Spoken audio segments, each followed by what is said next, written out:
പ്രിയമുള്ള സുഹൃത്തുക്കളെ, ഇസ്ലാമിക പ്രഭാഷകരിൽ ഏറ്റവും മുൻപന്തിയിൽ നിൽക്കുന്ന നല്ല ഡിമാൻഡുള്ള ഒരു വ്യക്തിയാണ് സിംസാറുൽ ഹക്ക് ഹുദവി.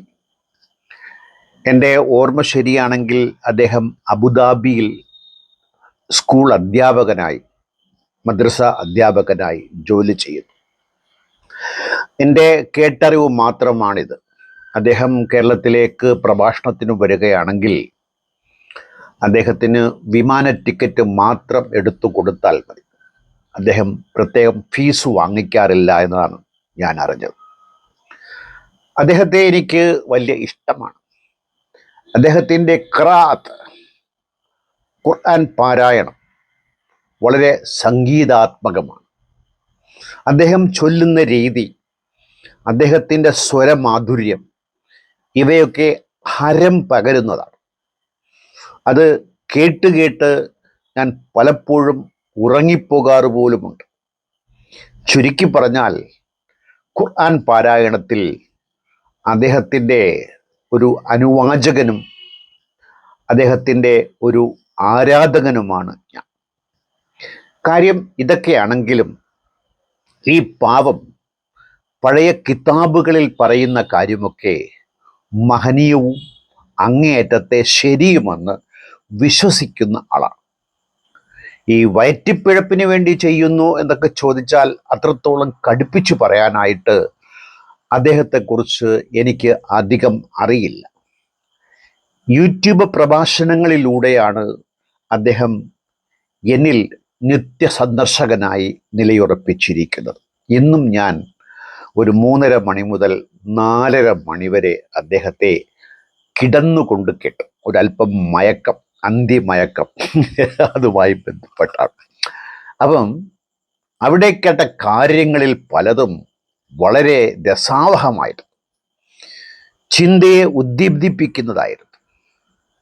അത് നിങ്ങളുമായി പങ്കുവെക്കണമെന്ന് എനിക്ക് തോന്നി. അതിനകത്തുള്ള രസാവഹമായ ഭാഗം എന്താണ്?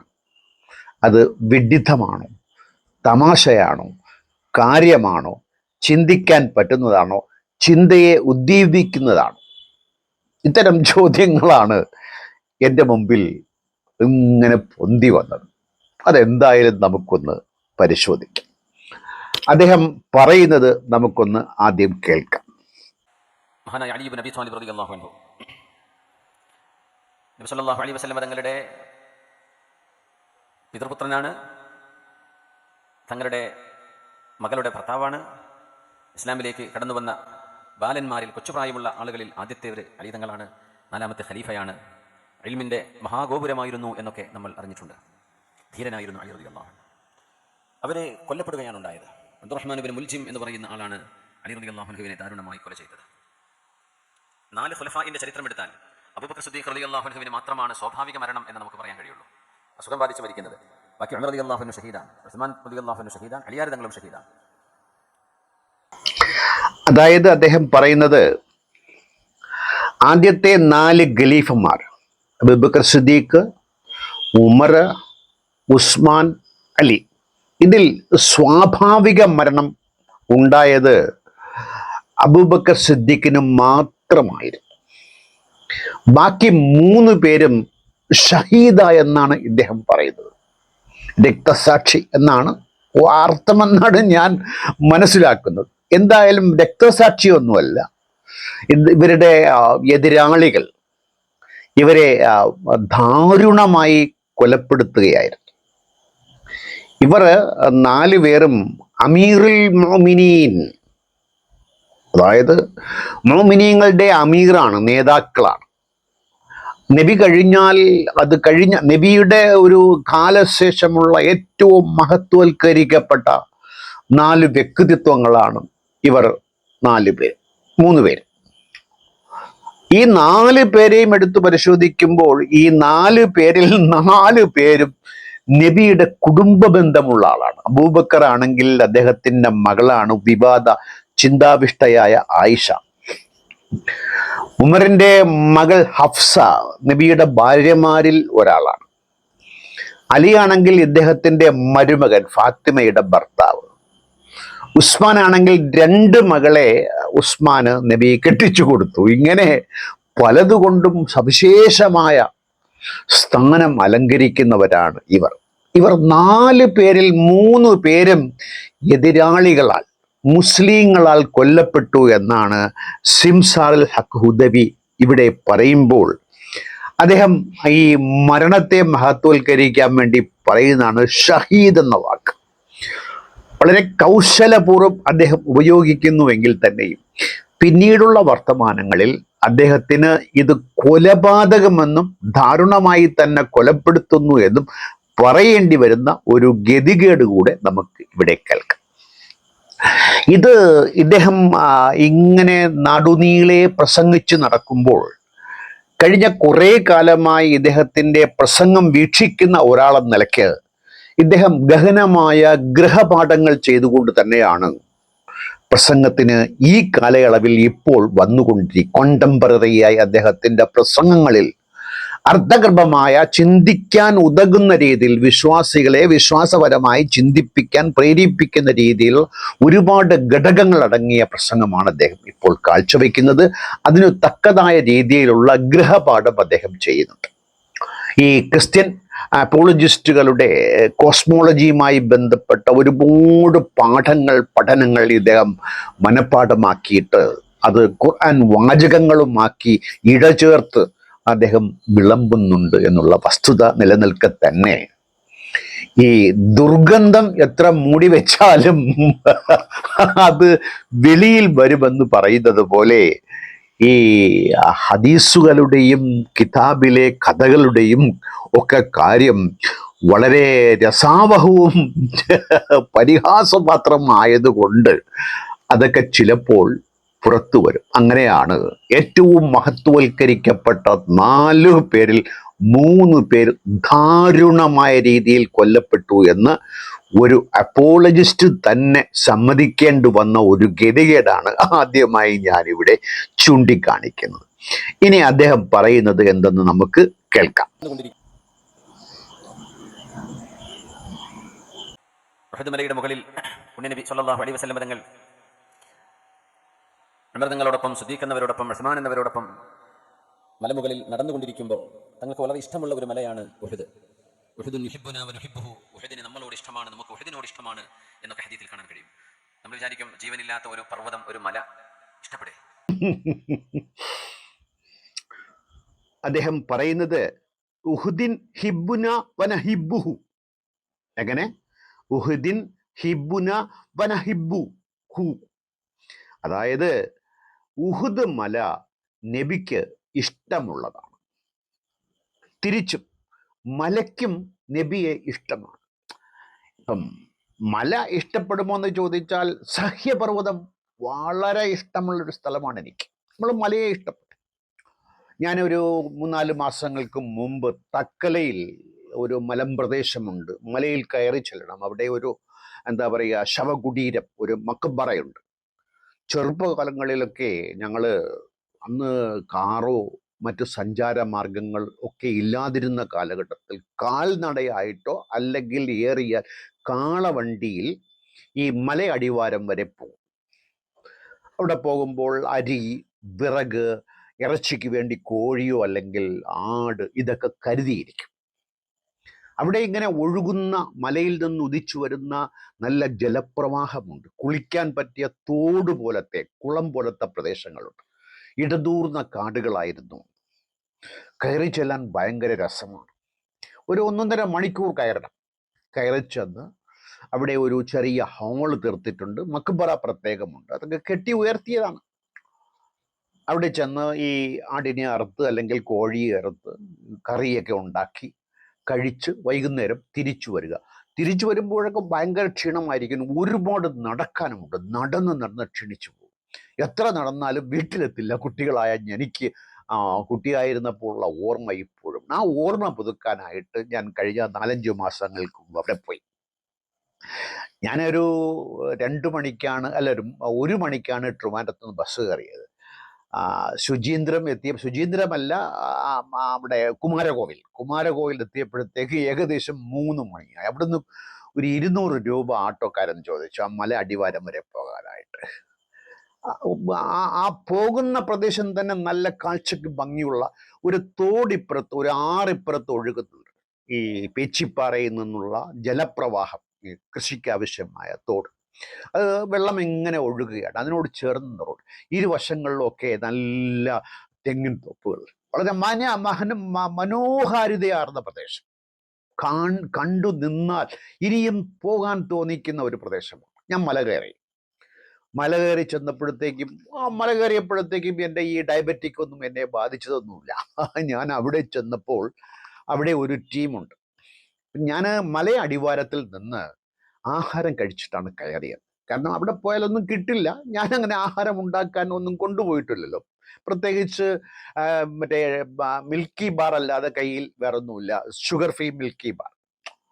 അവിടെ ചെന്നപ്പോൾ കുറെ സുഹൃത്തുക്കൾ അവിടെയുണ്ട്. അവരിതുപോലെ രാവിലെ വന്നതാണ്, ആഹാരമൊക്കെ പാചകം ചെയ്ത് അവർ ഇങ്ങനെ വൈകുന്നേരം വീണ്ടും ആഹാരം തീരാത്തത് കൊണ്ട് ആഹാരം വിളമ്പി തിന്നുകയോ അതോ പിന്നീട് തിന്നാമെന്ന രീതിയിൽ, എന്തായാലും ഞാൻ പോകുമ്പോൾ കുറെ ആളുകൾ ആഹാരം കഴിച്ചുകൊണ്ടിരിക്കുകയാണ്. എന്നെ വളരെ നല്ല രീതിയിൽ സ്വീകരിച്ചു. വരൂ സുഹൃത്തെ, എവിടെ നിന്ന് വരുന്നു എന്ന് കാര്യമൊക്കെ അന്വേഷിച്ചു.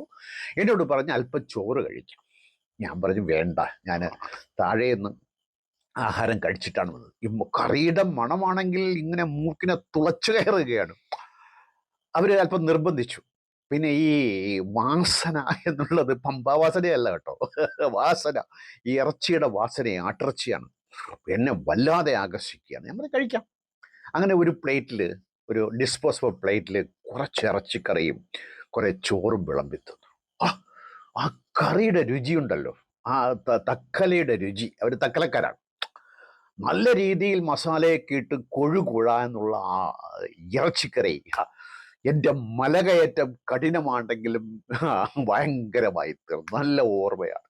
ആഹാരം കഴിച്ച് ഞാൻ ഇറങ്ങിയിട്ടും അടിവാരത്തിലേക്ക് എത്തുന്നില്ല. പഴയ ഓർമ്മ വന്നു. ഇപ്പൊ കയറി പോകുമ്പോൾ ആവേശം കൊണ്ട് കയറി, തിരിച്ചിറങ്ങലാണ് ബുദ്ധിമുട്ട്. കാര്യം നമ്മൾ നിയന്ത്രിച്ച് ഇറങ്ങാൻ ഒക്കുള്ളൂ. മറ്റത് ഈ എന്താ പറയുക, ഇതിനെതിരെ, നമ്മുടെ ഗുരുത്വാകർഷത്തിനെതിരെ കയറിപ്പോവാം. തിരിച്ചു വരുമ്പോൾ ഇങ്ങോട്ട് നമ്മളെ ആകർഷിക്കുന്നതുകൊണ്ട് വീണു പോകുമെന്ന പേടി കാരണം പിന്നെ ഞാനൊരു വടി ഒപ്പിച്ച് കുത്തി പതുക്കെയാണ് കയറാനെടുത്ത സമയത്തിൻ്റെ ഇരട്ടി സമയം ഇറങ്ങാൻ എടുത്തു എന്നുള്ളതാണ്. അതുകൊണ്ട് സഹ്യൻ എനിക്കിഷ്ടമാണെങ്കിൽ ഉഹുദ് മുഹമ്മദിന് ഇഷ്ടപ്പെടുന്നതിൽ വലിയ കാര്യമൊന്നുമില്ല. ഉഹുദിൻ ഹിബുനാവന ഹിബുഹു, ശരിയാണ്.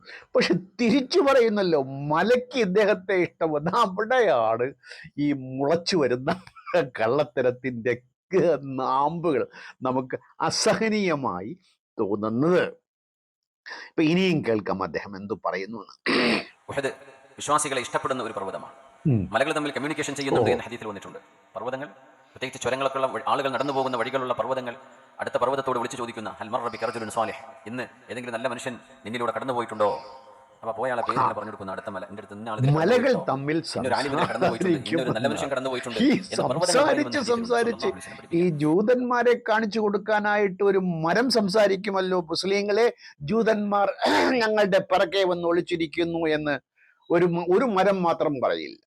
ബാക്കി എല്ലാ മരവും, ആ മരവും ഒക്കെയാണ് ഇപ്പൊ ഈ ഇസ്രായേലില് വെച്ച് പിടിപ്പിക്കുന്നത്. ഉസ്താദന്മാര് നാടുനീളെ നാണമില്ലാതെ പ്രസംഗിച്ച് നടക്കുന്നത്. ഇവിടെ നമ്മുടെ കഥാനായകൻ സിംസാർ അൽ ഹക്ക് ഹുദവി പറയുന്നത്, ഉഹുദ് മല പോലത്തെ മലകൾ തമ്മിൽ സംസാരിക്കും. ഇതിൽ ഏതെങ്കിലും മലയിൽ ചുരങ്കമുണ്ടെങ്കിൽ ചുരങ്കങ്ങൾ തമ്മിൽ കമ്മ്യൂണിക്കേഷൻ. എടോ ചുരങ്ക, നിന്നിലൂടെ ഏതെങ്കിലും മഹനീയ വക്തി മുസൽമാൻ പോയല്ലോ. സിംസാർ അൽ ഹക്ക് ഹുദവി ഇതിലെ പോയതേ ഉള്ളൂ പ്രസംഗത്തിന് വേണ്ടിയിട്ട്.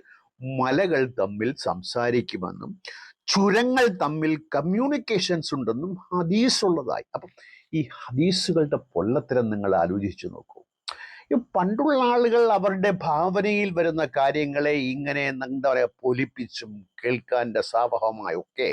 ഇതിനിടയ്ക്ക് കുറെ കഥകൾ അതിൽ ഇതുമായി ബന്ധപ്പെട്ട് അദ്ദേഹം പറയുന്നുണ്ട്. അതൊക്കെ ഞാൻ പിന്നീട് വിവരിക്കാം. വളരെ രസാവഹമായ കഥകളാണ്. കഥ എന്ന നിലയ്ക്ക് സ്റ്റോറി ടെല്ലിംഗ് അനിമൽ ആയതുകൊണ്ട് നമുക്ക് ഇതൊക്കെ ഭയങ്കര രസമാണ് കേൾക്കാനായിട്ട്. പക്ഷെ കാര്യത്തോടെടുക്കുമ്പോൾ ഇതൊക്കെ ആളുകൾ യാഥാർത്ഥ്യമെന്ന് വിശ്വസിച്ചു പോകുന്നല്ലോ എന്ന് തോന്നുമ്പോൾ വളരെ അപഹാസ്യമായി. അതുകൊണ്ട് എൻ്റെ പ്രിയ മുസ്ലിം സുഹൃത്തുക്കൾ, ഏതെങ്കിലും മല നിങ്ങളോടോ അവ തമ്മിലോ സംസാരിക്കുന്നത് കേൾക്കാനിടയായാൽ എന്നെ ഒന്ന് അറിയിക്കണേ. എനിക്ക് ഈ മലം വർത്തമാനമല്ല മലവർത്തമാനം കേൾക്കാൻ ഒരല്പ താല്പര്യം ഇദ്ദേഹത്തെ കേട്ടപ്പോൾ ഉണ്ടായിട്ടുണ്ട്. ഇനി അദ്ദേഹം എന്തു പറയുന്നു നമുക്ക് ഉഹദ് മലയുടെ മുകളിലാണ്. പെട്ടെന്ന് ഉഹദ് മലക്ക് ഒരു ചെറിയ വിറയലുണ്ടായത് ഹദീസിൽ കാണാൻ കഴിയും. അപ്പോൾ നബി തങ്ങൾ കാലുകൊണ്ട് സ്റ്റാമ്പ് ചെയ്തിട്ട് കാലൊന്ന് അന്ന് കുത്തിവെച്ചിട്ട് നബി തങ്ങൾ പറഞ്ഞു, ഉഹദേ അടങ്ങി നിൽക്ക്, എന്റെ മേലെ നിൽക്കുന്നത് നബിയാണ്, നബിയോട് കൂടെയുള്ളത് സുദീഖ് എന്നവരാണ്, പിന്നെ 2 ഷഹീദുമാരാണ് എന്ന് നബി തങ്ങൾ പറഞ്ഞു. സുദീഖ് തങ്ങൾ കൂടെ ഉണ്ട്, പിന്നെ 2 ഷഹീദ് ഉമർ തങ്ങൾ ഉസ്മാൻ എന്നവരാണ് കൂടെ ഉള്ളത്. അവർ 2 പേരും ഷഹീദായിട്ടായിരിക്കും പറയുന്നത് ചോദിച്ചാൽ, ഉഹദ് മലയിൽ ഇദ്ദേഹം നിൽക്കുമ്പോൾ, മുത്ത് നിൽക്കുമ്പോൾ മലയ്ക്കൊരു വിറയൽ, ഇവൻ ഇങ്ങനെ ഒരു അടങ്ങാപ്പിടാരി പോലെ കിടന്ന് വിറയ്ക്കുന്നു. അപ്പൊ നബി എന്നാ ചെയ്തു? അദ്ദേഹത്തിന്റെ കാലെന്ന് ചവിട്ടി ഉറപ്പിച്ചു കൊണ്ട് പറഞ്ഞു, ഒന്നുകൂടെ പറയാൻ കേട്ടോ, പ്രൊനൗൺസിയേഷൻ ഉഹദ്, അടങ്ങൂ ഉഹദേ. ഈ അലിബാബയും 40 കള്ളന്മാരിലും ഈ അണ്ടാക്ക കസം അബൂക്ക ഹുക്കും തുറക്കൂ സീസേ എന്ന് പറയുന്നത് പോലെ നബി മലയോട് കാലു കുത്തിയിട്ട് പറഞ്ഞു, ഉഹദേ അടങ്ങൂ. അപ്പം മലയങ്ങ് അടങ്ങി. അപ്പം സംസാരിക്കുക മാത്രമല്ല, ഇതൊന്ന് ഇളകി തിരിഞ്ഞ് നബിയെ ഒന്ന് പരുവപ്പെടുത്താൻ അടങ്ങടോ എന്ന് പറഞ്ഞപ്പോൾ, അണ്ടാക്ക കസം അബൂക്കു ഹുക്കും എന്ന് പറഞ്ഞപ്പോൾ ഇത് അടങ്ങി എന്ന് പറഞ്ഞ് അത് യൂട്യൂബിലെടുത്ത് വളരെ നല്ല രീതിയിൽ പ്രചരിപ്പിക്കുന്നവരുടെ ഡാഷ് ഡാഷ് ഡാഷ്, എത്ര വിവരിച്ചാലും ഡാഷ് ഡാഷ് ഡാഷ്, അല്ലാതെ എന്നാ ഞാൻ പറയാൻ. എൻ്റെ ഭാഷയുടെ പര്യാപ്തത ഇല്ലായ്മ കൊണ്ട് ഈ ഡാഷിനെ ഞാൻ കടം പിടിക്കേണ്ടി വന്നു എന്നുള്ളതാണ്. അപ്പം ഇനി എവിടെയെങ്കിലും ഭൂമി കുലുക്കം ഉണ്ടാകുകയോ അല്ലെങ്കിൽ എന്തെങ്കിലും ഉണ്ടാകുകയാണെങ്കിൽ പറയേണ്ട ഉഹ്ബത്തിയാമല്ല, ഉഹ്ബത്തിയ സഹ്യ എന്ന് പറഞ്ഞാൽ മതി. പക്ഷെ നമ്മൾ പറഞ്ഞാൽ കേൾക്കില്ല. അത് മുത്ത് പറഞ്ഞാലേ അത് മുത്തത്തുള്ളൂ എന്നുള്ളൊരു വ്യത്യാസം കൂടെ അവിടെ ഉണ്ട്. ആ മുത്തൊക്കെ നിന്നുപോയി, ആ മുത്തലൊക്കെ നിന്നുപോയി. മുത്തില്ലാത്തത് കൊണ്ട് എല്ലാ മുത്തും കൊഴിഞ്ഞുപോയി എന്നൊരു സങ്കടം കൂടെ നമുക്കിവിടെ കാണേണ്ടി വരുന്നു എന്നുള്ള കാര്യം. അത് കഴിഞ്ഞാൽ എന്തു പറയുന്നു കേൾക്കാം. അലി റളിയല്ലാഹു അൻഹുവിനെ അറിയാമായിരുന്നു അത്രേ അലി തങ്ങളെ ആരാണ് കൊല്ലുന്നത്, അലി തങ്ങൾ ഷഹീദാവുകയാണ് ഉണ്ടാവുക, ഒരാൾ വന്ന് കൊല ചെയ്യുകയാണ് ചെയ്യുക എന്ന് അലി തങ്ങൾക്ക് അറിയാമായിരുന്നു. ഒരുപാട് റിവായത്തുകളിൽ കാണാൻ കഴിയും. മഹാനോട് പറഞ്ഞു, എന്നെ ഒരാൾ വന്ന് കൊല്ലും, ആ കൊല്ലുന്ന ആൾ ആരാണെന്നും എനിക്കറിയാം, പേരറിയാം.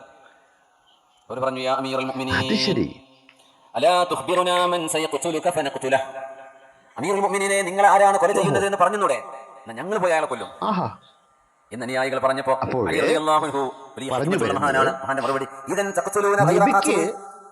ഈ 3 പേരും ഷഹീദാകുമെന്ന് നേരത്തെ അറിയാം. അദ്ദേഹത്തിന്റെ കഴിവാണ്. ഈ 3 പേരും അബൂബക്കർ ഒഴിച്ച് ഇവർ 4 പേരും കൂടിയാണ്. ഇല്ല, 3 പേരേ ഉള്ളൂ, അലി കയറിയില്ല കേട്ടോ. ഈ 3 പേരും കൂടെ നിന്നപ്പോഴാണ് ഈ മല വിറച്ചതും ചവിട്ടി എന്തു പറഞ്ഞു, ഉഹ്ബത്തിയ ഉഹദ് എന്ന് പറഞ്ഞു നിർത്തിയത്. അപ്പൊ തന്നെ നബിക്ക് അറിയാമായിരുന്നു അങ്ങനെ ഈ അബൂബക്കർ ഒഴിച്ച് ബാക്കി 2 പേരും കൊല്ലപ്പെടുമെന്ന് നബിക്ക് ദീർഘദൃഷ്ടിയിൽ കാണാൻ സാധിച്ചു. ഭാവി പ്രവചനം, നമ്മുടെ മമ്മൂട്ടി ഏതോ ഒരു സിനിമയിൽ ഭാവി പ്രവചിക്കുന്നത് പോലെ ഇദ്ദേഹത്തിന് പ്രവചനമുണ്ടായി, ഇദ്ദേഹത്തിന് തോന്നലുണ്ടായി, അദ്ദേഹം പ്രവചിക്കുകയും ചെയ്തു. അതുകൊണ്ടാണ് ഇവര് അപ്പം അതുപോലെ 3ാം ഖലീഫയായ നബിയുടെ മരുമകനും ആദ്യമായി ഇസ്ലാം സ്വീകരിച്ച ബാലൻ സ്വീകരിക്കൂ. ബാലന് സ്വീകരിക്കാൻ 18 വയസ്സ് ആവൂലല്ലോ. പിന്നെ മതത്തിന് അങ്ങനൊന്നുമില്ല, വയസ്സൊന്നും ഒരു പ്രശ്നമല്ല. സുന്നത്ത് ചെയ്യാൻ വയസ്സ് ആവശ്യമുണ്ടോ? സുന്നത്ത് ചെയ്യാനായിട്ട് അനുവാദം ആവശ്യമുണ്ടോ? ഒന്നുമില്ലല്ലോ. പിടിക്കുക, കട്ട് ചെയ്യുക, അതുപോലെ പിടിക്കുക, വിശ്വസിപ്പിക്കുക. ചൈൽഡ്ഹുഡ് ഇൻഡോക്ട്രിനേഷൻ നമ്മൾ പറയാറില്ലേ, അത് തന്നെ. അപ്പം അലിക്കറിയാമായിരുന്നു അദ്ദേഹത്തെ ആരാ കൊല്ലുമെന്ന്. അപ്പം അദ്ദേഹം രാജാവാണ്, ഖലീഫയാണ്. അമീറുൽ മുഅ്മിനീൻ യാ അലി, താങ്കളെ ആരാണ് കൊല്ലാൻ പോകുന്നതെന്ന് പറയൂ, ഞങ്ങൾ ചെന്ന് അവനെ കൊല്ലാം. അങ്ങനെ സാധാരണഗതി ചെയ്യുമല്ലേ. എന്നെ കൊല്ലാൻ ആരെങ്കിലും ഒരുങ്ങിയിരിക്കുകയാണെങ്കിൽ അയാളെ തീർക്കാനായിട്ട് ഞാൻ വേണ്ട പരിപാടികൾ നോക്കും, അല്ലെങ്കിൽ അയാളെ തടസ്സപ്പെടുത്താനുള്ള മാർഗങ്ങൾ തീർച്ചയായിട്ടും നോക്കിയിരിക്കും. ഞാൻ എൻ്റെ ജീവൻ അതിലപ്പുറമൊന്നും ഇല്ലല്ലോ. അപ്പം അലിക്കറിയാമായിരുന്നിട്ടും അലി അവരോട് പറഞ്ഞു കൊടുത്തില്ല. അതിൽ അലി പറഞ്ഞ ന്യായമാണ് ഭയങ്കര രസം. ഈ കഥ ചമച്ചു വരുമ്പോൾ, കഥ എഴുതി വരുമ്പോൾ അതിനകത്ത് ഉരുണ്ടുകൂടി വരുന്ന ലൂപ്പ് ഹോൾസ്, അതായത് മനുഷ്യ മസ്തിഷ്കത്തിൻ്റെ ചിന്താശേഷിയെ അങ്ങേയറ്റം ദുർബലമെന്ന് കരുതിക്കൊണ്ട് തള്ളു തള്ളു തള്ളുവണ്ടി തള്ളുവണ്ടി തള്ളുവണ്ടി തള്ളാസു വണ്ടി തള്ളു തള്ളിയതാണ്. എങ്ങനെ? അപ്പോൾ അലി തള്ളുകയാണ്. ഞാൻ ആരെയെങ്കിലും ചൂണ്ടിക്കാണിച്ച് അയാൾ നിങ്ങൾ വധിക്കുകയാണെങ്കിൽ അയാളെ നിങ്ങൾ അയാളായിരിക്കില്ല എന്നെ വധിക്കാൻ വരുന്നത്. എങ്ങനെ? എനിക്കറിയാം എന്നെ ആര് കൊല്ലുമെന്ന് എനിക്കറിയാം. നിങ്ങൾ ചോദിക്കുന്നത് കൊണ്ട് ഞാൻ ആരെയെങ്കിലും ചൂണ്ടിക്കാണിച്ച് പറയുകയാണെങ്കിൽ അയാളെ നിങ്ങൾ വധിക്കും. പക്ഷെ അയാളായിരിക്കില്ല എന്നെ വധിക്കാൻ വരുന്നത്. ഇത് പണ്ട് സിനിമയിൽ താക്കോൽ എവിടെ വെച്ചു, പൈസ എവിടെ വെച്ചു എന്നൊരു കേസുണ്ടല്ലോ. അതുപോലെ ആണ് മറ്റൊരു കേസുണ്ടല്ലോ. ആരാ ആദ്യം കണ്ടത്, നീ എന്താ കണ്ടതെന്ന് നമ്മുടെ മമ്മൂക്കയുടെ ചോദ്യം ഉണ്ടല്ലോ സിനിമയിൽ. അതുപോലെ ആദ്യം കണ്ടത് ഇവനാണോ അല്ല അവനാണെന്നൊക്കെ പറഞ്ഞുള്ള ഒരു രസമായ ഒരു ക്ലിപ്പുണ്ടല്ലോ. അതുപോലെയാണ് ഞാൻ ആരാണ് എന്നെ കൊല്ലുന്നതെന്ന് പറഞ്ഞാൽ നിങ്ങൾ അയാളെ കൊന്നാൽ അയാളായിരിക്കില്ല എന്നെ കൊല്ലുന്നത്. പക്ഷെ ആരാണ് എന്നെ കൊല്ലുന്നത് എനിക്കറിയാം. എൻ്റെ പൊന്ന് സിംസാറുൽ ഹക്ക് ഹുദവി, ഇതൊക്കെ നിങ്ങൾ പറയുമ്പോൾ ഇവിടെ ചിന്താശേഷിയുള്ള മനുഷ്യരുണ്ടെന്നും അവർ ഇതിനെ പരിഹസിക്കുമെന്നും ഇതൊരു രസാവഹമായ കഥയായി കണക്കാക്കിക്കൊണ്ട് തന്നെ അവർ നിങ്ങളെ ഇലിഭ്യനായി കണക്കാക്കുമെന്നുള്ള സാമാന്യ ബോധ്യം പോലും വിമാനം കയറി വരുമ്പോൾ നിങ്ങൾക്കില്ലാതായി പോകുന്നല്ലോ എൻ്റെ പൊന്നുസ്താദെ. അതുകൊണ്ട് ഞാൻ നിങ്ങളുടെ ഖിറാഅത്ത് കേൾക്കാതിരിക്കത്തേയില്ല. ഇനിയും ഉറങ്ങാനായിട്ട് യേശുദാസ് പാടിയതുപോലെ, SP ബാലസുബ്രഹ്മണ്യം പാടുന്നത് പോലെ, അല്ലെങ്കിൽ പാടിയതുപോലെ നിങ്ങളെ ഞാൻ കേൾക്കുമെന്ന് തന്നെ പറഞ്ഞുകൊണ്ട് മറ്റൊരു കാര്യത്തിലേക്ക് പോവാം. എന്താണ് അദ്ദേഹം പറയുന്നു എന്ന് കേൾക്കാം. അലി റളിയല്ലാഹു അൻഹു ഉറപ്പിച്ചു വെച്ചത് അള്ളാഹുവിന്റെ ഒരു മുബറമായ ഖളാ നമ്മിൽ സംഭവിച്ചു കഴിഞ്ഞാൽ ആ ഖളാഇനെ തട്ടിമാറ്റാൻ ലാ റാദ്ദ ലി ഖളാഇഹി, അള്ളാഹുവിന്റെ ഖളാഇനെ തട്ടിമാറ്റാൻ ആരെക്കൊണ്ടും കഴിയില്ല. ഇത് നമ്മുടെ അഖീദയാണ്. ഈ വിശ്വാസം ഉണ്ടാകുമ്പോഴാണ് ഖദർ ഖളാഇൽ വിശ്വസിക്കുക എന്ന ഈമാൻ കാര്യത്തിലെ 6ാമത്തെ റുക്ന് പൂർത്തിയാകുന്നത്. ഈ വിശ്വാസം കൽബിലേക്ക് കയറുമ്പോഴാണ്. എന്താണ് പറയുന്നത്? ലാറാത്തലി ഖളാഇഹി, ലാറാത്തലി ഖളാഇഹി, ഖളയെ മാറ്റാൻ, വിധിയെ മാറ്റാൻ ആരെ കൊണ്ടും സാധ്യമല്ല. അത് ഈമാന്റെ 6ാമത്തെ കാര്യമാണ്. 5 കാര്യമാണ് ഈമാൻ കാര്യം. 6ാമത്തെ കാര്യം അലിഖിതമായ കാര്യമാണ്. 6ാമത്തെ കാര്യം വിധിയിൽ, ഖദറിൽ വിശ്വസിക്കുക, ഖളയിൽ വിശ്വസിക്കുക. ലാറാത്തലി ഖളാഇഹി, വിധിക്കപ്പെട്ട കാര്യം, എല്ലാം വിധിക്കപ്പെട്ട കാര്യമാണ്. അതിൽ അദ്ദേഹം പറയുന്നത് മരത്തിന്റെ ഇല പോലും വീഴുന്നത് എങ്ങനെ അദ്ദേഹം വിശദീകരിച്ചു പറയുന്നുണ്ട്. ആമസോൺ വനാന്തരങ്ങളിൽ എത്ര മരങ്ങളുണ്ട് ഇതുവരെ കണക്കാക്കപ്പെട്ടിട്ടേയില്ല. നമ്മുടെ നിലമ്പൂർ വനങ്ങൾ, അങ്ങനെയുള്ള കാടുകൾ എത്രയോ ആയിരം കോടി മരങ്ങളുണ്ട്. അതിൽ കോടാനുകോടി എണ്ണിയാലൊടുങ്ങാത്ത ഇലകളുണ്ടെങ്കിൽ ഓരോ ഇലയും വീഴുന്നത് അള്ളാഹു നിശ്ചയിച്ചിട്ടും വീണ ആ ഇലയുടെ കണക്ക് അള്ളാഹുവിനറിയാം. പിന്നെ ആരെയും ബോധിപ്പിക്കേണ്ട കാര്യം അള്ളാഹുവിനുള്ള ഇല്ലാത്തത് കൊണ്ട് നിങ്ങൾ ചോദിക്കരുത്. അപ്പം നമ്മൾ ഇതിൻ്റെ അടിസ്ഥാനത്തിൽ തിരിച്ച് അദ്ദേഹത്തോടൊരു ചോദ്യം ചോദിക്കുകയാണ്. ഏകദേശം 18,000 ആളുകളെ അതിദാരുണമായ രീതിയിൽ ഇസ്രയേലി പട്ടാളം ഗാസയിൽ വെടിവെച്ചു. നിരപരാധികളാണ്. ഹമാസ് കശ്മലന്മാർ വഴി തുറന്നിട്ടുകൊണ്ട് 1700 കൊന്നൊടുക്കിയപ്പോഴത്തേക്കും 10 മടങ്ങ് വർദ്ധിപ്പിച്ചിട്ട് അതിനേക്കാളും 1700 കൂടെ, 10 മടങ്ങിൻ്റെ കൂടെ ഒരു 1000. നമ്മുടെയൊക്കെ സംഖ്യകളാണ്. ജീവനാണ്, ജീവൻ. എൻ്റെ തലയും എൻ്റെ ജീവനും വല്ലവൻ്റെയും അധികാരമോഹത്തിന് വേണ്ടി ഹോമിക്കപ്പെടുമ്പോൾ എനിക്ക് ഞാൻ ജനിച്ചു വീണ മണ്ണിൽ എനിക്ക് ജീവിക്കാൻ അവകാശമില്ലാതെ ജീവനും കൊണ്ടോടുന്ന ഒരു ദുരവസ്ഥ. ആദ്യ ദയനീയം പിഞ്ചു കുഞ്ഞുങ്ങൾ, 6000-ലധികം കുഞ്ഞുങ്ങൾ കൊല്ലപ്പെട്ടിട്ടുണ്ട്. ഒന്നും അറിയാത്ത കുഞ്ഞുങ്ങൾ. ഹമാസ് അറിയില്ല, ഇസ്രയേൽ അറിയില്ല, ഇസ്ലാം അറിയില്ല, ജൂതമതം അറിയില്ല, ഒന്നും അറിയാത്ത പിഞ്ചു ബാലന്മാരും ബാലികമാരും കൊല്ലപ്പെട്ടപ്പോൾ ഓരോ ആമസോൺ കോടുകളിലെ എല്ലാ ഇലയുടെ കണക്കറിയുന്ന അള്ളാഹുവിന് ഇതറിഞ്ഞുകൂടെ ഉസ്താദേ? അദ്ദേഹം കരുണാമയൻ എന്നല്ലേ നിങ്ങളൊക്കെ പാടിപ്പുകഴ്ത്തുന്നത്? കരുണ വറ്റിപ്പോയോ? പിന്നെ നിങ്ങൾ എന്തെങ്കിലുമൊക്കെ പറയും, പരീക്ഷണം വന്നോ മറ്റേ മണ്ണാങ്കട്ടയെന്നോ, ഉളുപ്പില്ലാതെ, ലജ്ജയില്ലാതെ, തീരെ വകതിരിവില്ലാതെ നിങ്ങൾ അങ്ങനെയൊക്കെ പാടി നടക്കുമ്പോൾ ഇതൊക്കെ വാസ്തവത്തിൽ അപഹാസ്യമായ, ഇത് കേൾക്കുന്നവർക്ക് ഉണ്ടാകുന്ന ആ ചിന്ത, അവരിൽ ഉണ്ടാക്കുന്ന എന്താ പറയുക, ചിന്താ വിസ്ഫോടനം എന്തെന്നും മനസ്സിലാക്കാതെ ഇങ്ങനെയൊക്കെ പ്രസംഗിച്ച് നടക്കുക, അതൊക്കെ യുക്തിവാദം വളർത്താൻ വലിയ ഉപകാരമായിരിക്കും. പക്ഷെ ഖിറാഅത്ത് യൂട്യൂബിൽ അപ്ലോഡ് ചെയ്യുന്നത് നിർത്തിക്കളയരുത്. കാരണം വല്ലപ്പോഴും ഒരിക്കലെങ്കിലും എനിക്കത് കേട്ട് നിദ്രയിലാണ്ട് ഓക്കെ, മറ്റൊരു അധ്യായത്തിൽ ഇത് തുടർന്ന് പറയാൻ വേണ്ടി കാണാം.